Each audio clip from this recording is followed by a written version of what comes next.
very good morning. You're watching the Breakfast News on Rajya Sabha television, where we get you the biggest news from India and across the world. Here are the top stories that we are tracking this morning. Prime Minister to interact with over 200 young entrepreneurs, champions of change program to focus on building new India by 2022. Cabinet approves new policy to expand metro network, private investment and innovative forums for financing for high-capacity projects.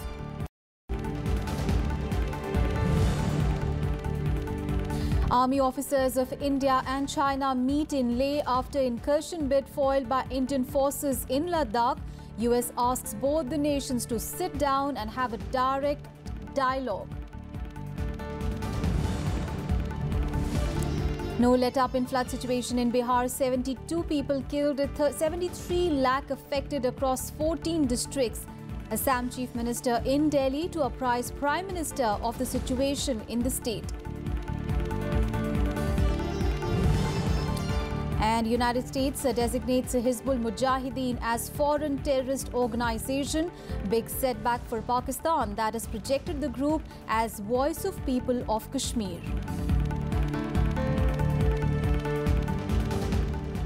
The top story this morning, Prime Minister Narendra Modi will interact with the 212 young entrepreneurs to get their views on policy initiatives to encourage entrepreneurship.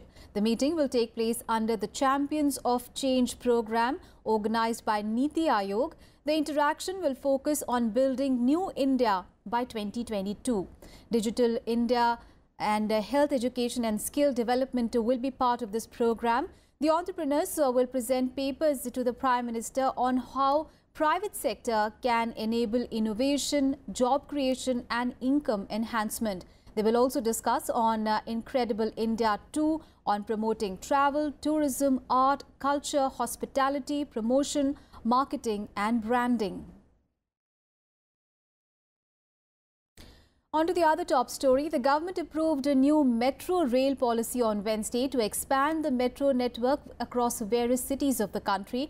Private investment and other innovative forms of financing of metro projects have been included for capital-intensive, high-capacity projects. Take a look. A Union Cabinet meeting chaired by Prime Minister Narendra Modi approved a new metro rail policy that will meet the aspirations of a large number of cities. Currently, metro rail services are operational in 7 cities, covering about 370 kilometers. As many as 537 kilometers in 12 cities are under construction, and proposals for as many as 600 kilometers are under consideration. कि एक system approach होगी, इसमें कोई ad hoc sanctions नहीं होंगे. CMP, intermodal integration, alternative analysis क्या है, transport system कहां जरूरत है, उसका एक rigorous appraisal by an independent agency, economic cost benefit analysis होगा. The cabinet also decided to extend tax incentives to industries in the northeast and Himalayan states till March 2027 and approved mechanisms for strategic disinvestment. जो sunset clause है इन exemptions की, इसको 31 मार्च 2027 तक extend कर दिया गया है. The cabinet also approved raising extra budgetary resources up to 9,020 crore rupees for long-term irrigation funds during 2017-18. Kriti Mishra, Rajya Sabha TV. Now, energy-efficient appliances will now be sold in fuel retail outlets of public sector oil marketing companies in the country. The petrol pump dealers will directly do business with the EESL or Energy Efficiency Service Limited and would get about 10% margin. Now, the country is expected to save 40,000 crore rupees from energy efficiency measures. An official statement has said that the scheme will be rolled out at petroleum retail outlets in a phased manner. In the first phase, distribution will commence from Uttar Pradesh and Maharashtra. Consumers can purchase an LED bulb at 70 rupees, a 220 watts LED tube light at 220 rupees and a 5-star ceiling fan at 1200 rupees. जब आज़ादी को 75 साल पूरे होगा तब तक देश की नेट एनर्जी इंपोर्ट 10% हमें घटाना है। ये सस्ते उपक्रम, बल्ब हो, फैन हो, ट्यूबलाइट हो, ये जनता तक पहुंच पाए, और मैं समझता हूं इतना बड़ा मार्केटिंग नेटवर्क शायद ही और किसी के पास इस देश में होगा जितना बड़ा इन 3 कंपनीज के पास और पेट्रोलियम मिनिस्ट्री के पास है। And now an update on the India-China standoff. And army officers of India and China held a meeting in Leh's Chushul sector yesterday. And this comes a day after border guards foiled an attempt by the Chinese soldiers to enter the Indian territory along the banks of Pangong Lake in Ladakh. Now, both the countries discussed ways and possibilities to maintain peace along the Sino-India border. The standoff in the Doklam area of Sikkim has triggered Chinese aggression in other border areas with India. On Tuesday, when India was celebrating Independence Day, Chinese troops were stopped from intruding in eastern Ladakh near the Pangong Lake. Frustrated at being thwarted by the Indian forces, the Chinese troops pelted stones and injured some Jawans. Experts feel the incident portends a dangerous turn of events. China continues to act in a very unfriendly and an expansionist manner. It is quite clear that Xipeng, for personal aggrandizement, is putting on stake peace and tranquility in Asia-Pacific region, Indo-Pacific region, and in every region where countries are contiguous to China. In the long run, it will be fatal for China to indulge in such activities. After getting rebuffed on the Ladakh border, the Chinese Foreign Ministry is now, however, denying the incident. 你说的具体情况我不了解，但是我可以告诉你的是，中国的边防部队一直在致力于维护中印边境地区的和平与安宁，而且呢，我们一直在实控线中方一侧巡逻和执行。我们敦促印方恪守两国间达成的有关协议、协定和规定，切实地遵守1959年实控线。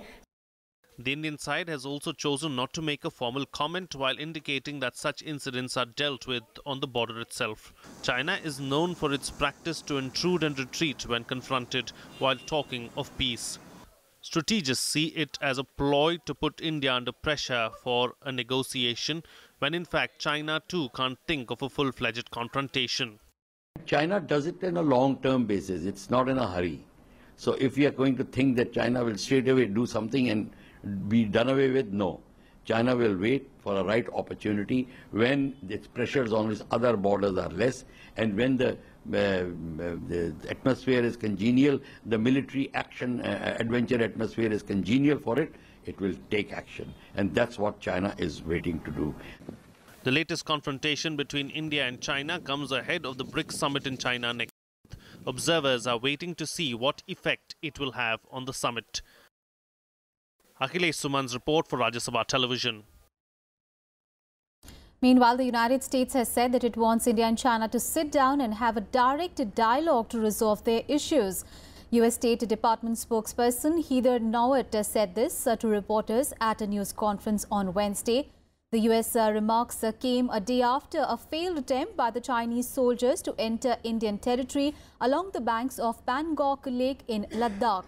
The Chinese soldiers were stopped by the Indian border guards. The latest skirmish comes at a time when India and China are locked in a face-off in the Doklam area in the Sikkim sector. The standoff has been ongoing for more than 50 days after Indian troops stopped the Chinese army from illegally constructing a road in the disputed area. And a self-styled district commander of the LashkarToiba has been killed in an encounter with security forces in Pulwama district of Jammu and Kashmir on Wednesday. Ayub Leilhari was killed after the police along with the army and the CRPF laid an ambush in Bandirpora, Dhrubgam and Chandgam areas, acting on specific information. The vehicle in which the LET commander was travelling was intercepted at Bandirpora area. The police said that the terrorists tried to flee and he fired upon the forces who retaliated, in which the terrorist was killed.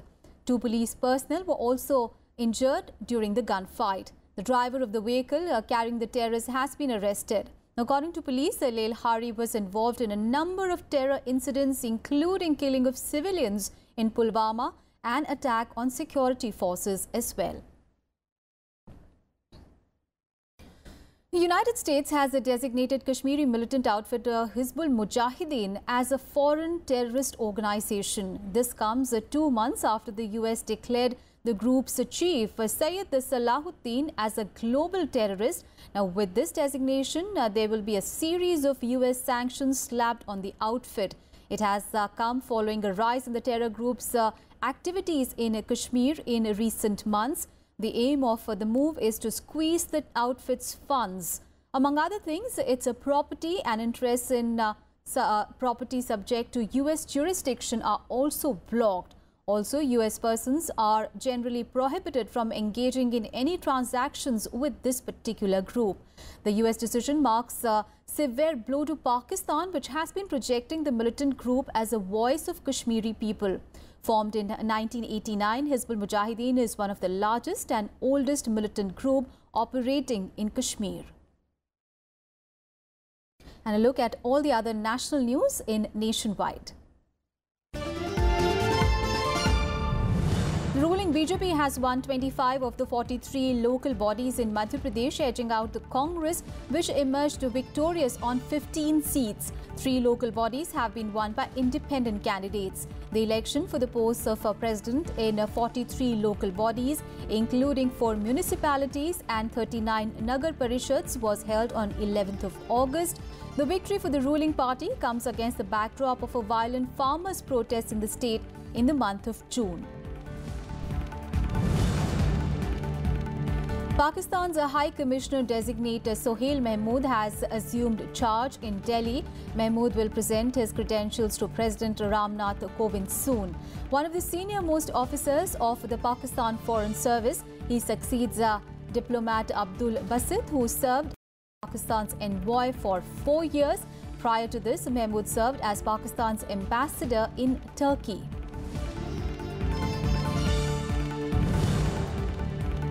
According to a government report, 34 farmers committed suicide in Marathwada region of Maharashtra in the last 8 days. The region has seen below average rainfall this monsoon so far. As many as 580 farmer suicides have been reported in Marathwada till 15th of August since 1st of January this year. The Kharif crops in the region are in trouble because of lack of rains.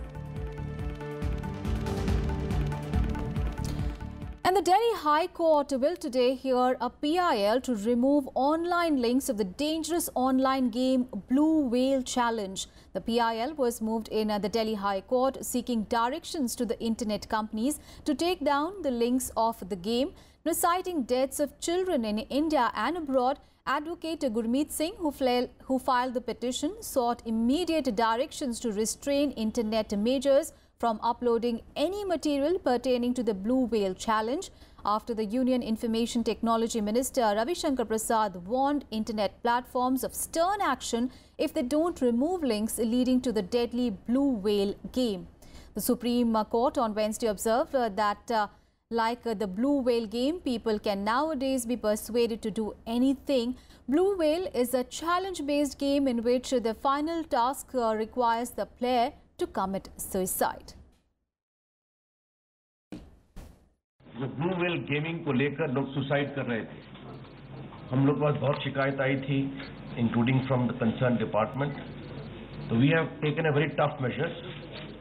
Clear instructions have been issued to all the technology platform that they must be linked with this gaming immediately, because under the Indian IT ecosystem, no initiative shall be permitted which provokes young boys to commit suicide.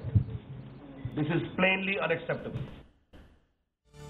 And in Breakfast News, time for a very short break. We'll be back with more news. Stay tuned.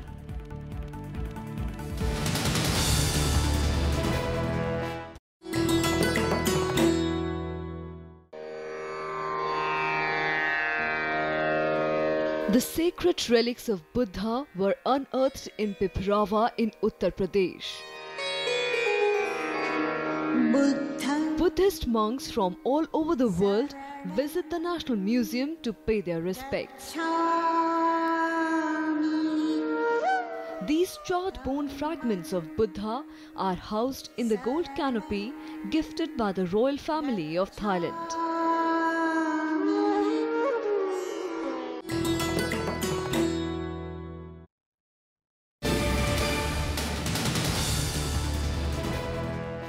Welcome back after the break.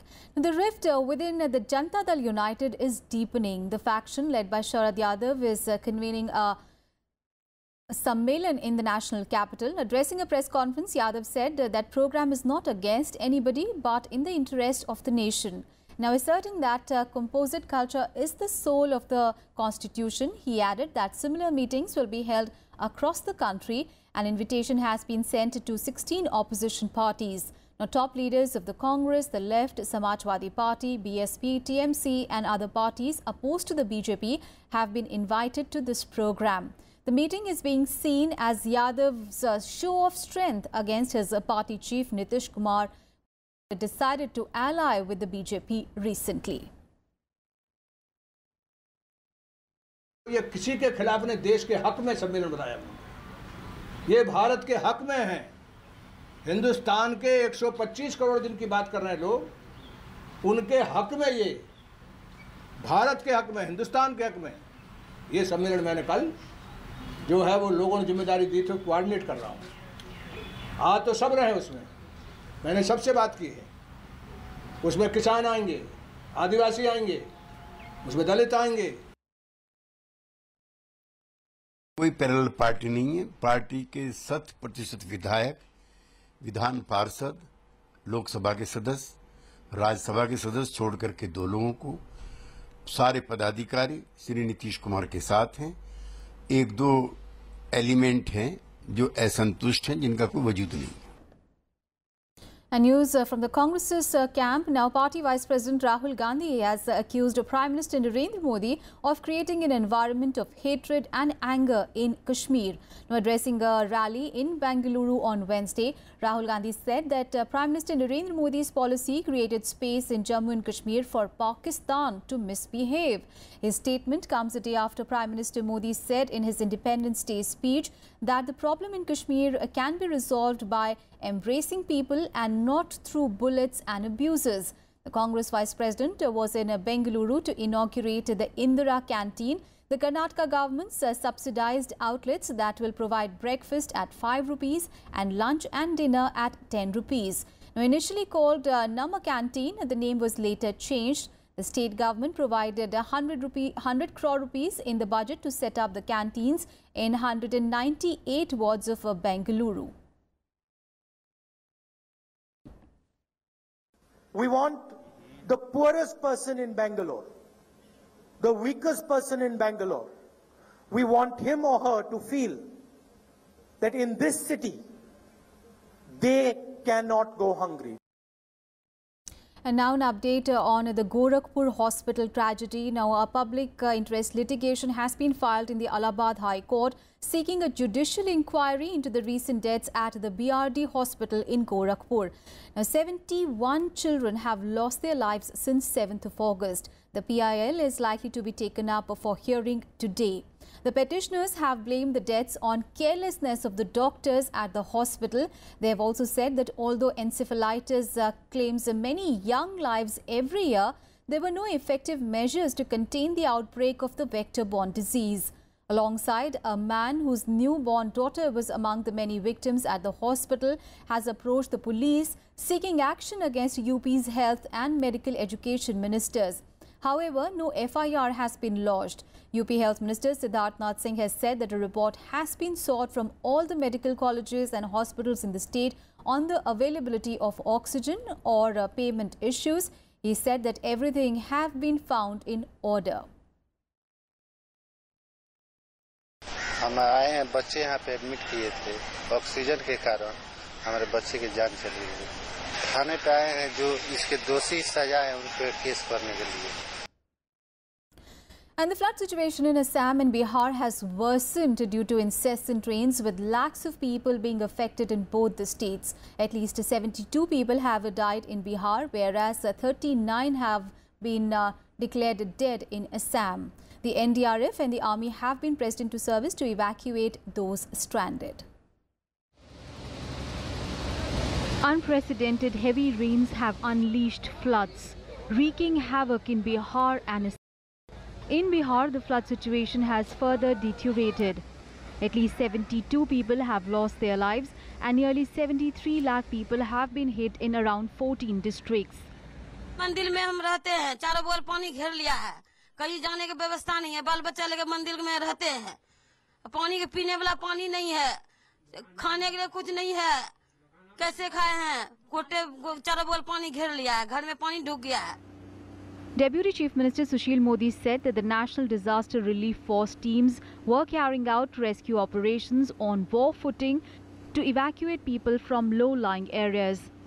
जिस तरह से सरकारी अधिकारी, सेना के लोग, NDRF, SDRF और तमाम लोग और बाढ़ का मुकाबला कर रहे हैं, तो ये प्रशंसनीय कदम है. और अब एयर ड्रॉपिंग भी प्रारंभ कर दी गई है, लेकिन कई जगह मौसम खराब होने के कारण एयर ड्रॉपिंग भी नहीं हो पा रही है. In Assam, at least 39 people have died due to floods. Over 33 lakh people are affected across 24 districts due to the deluge. Around 1,000 people have been evacuated so far to safer places in Dhemaji district, where new areas have submerged.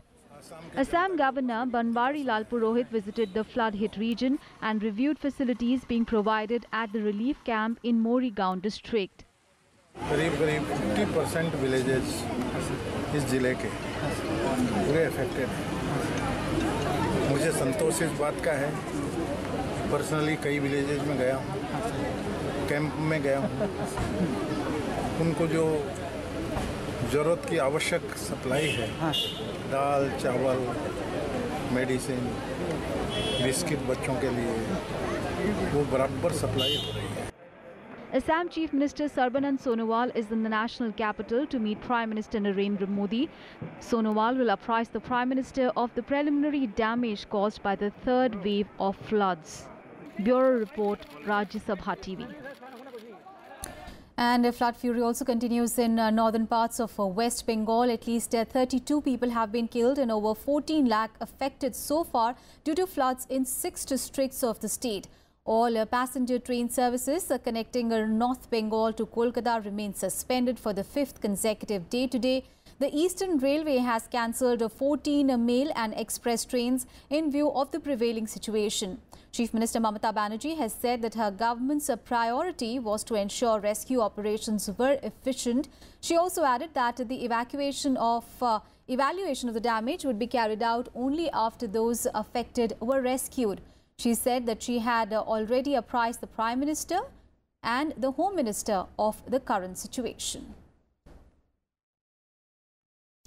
And not just in India, now facing the looming threat of disease in Sierra Leone, the authorities have begun burying hundreds of victims who were killed in a mudslide 2 days earlier. The aid workers have warned of an impending health crisis in the country caused by some 400 corpses left out in its warm climate. Emergency response teams are racing to dig out survivors and dispose of bodies. Many bodies are still feared trapped under the mud and the rubble.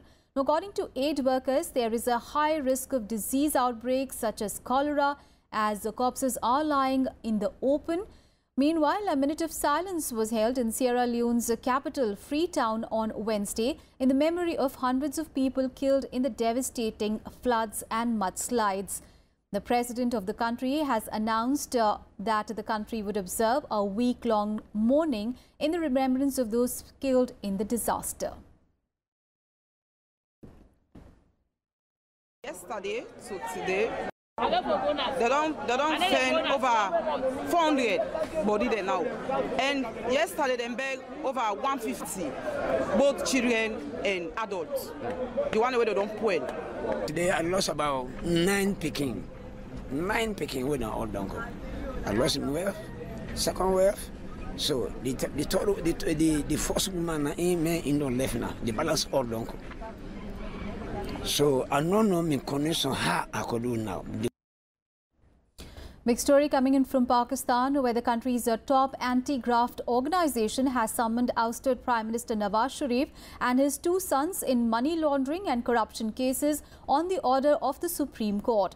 Now, Pakistan's National Accountability Bureau on Friday issued a summons to Nawaz Sharif and his sons to interrogate them in connection with their offshore properties revealed by the Panama Papers.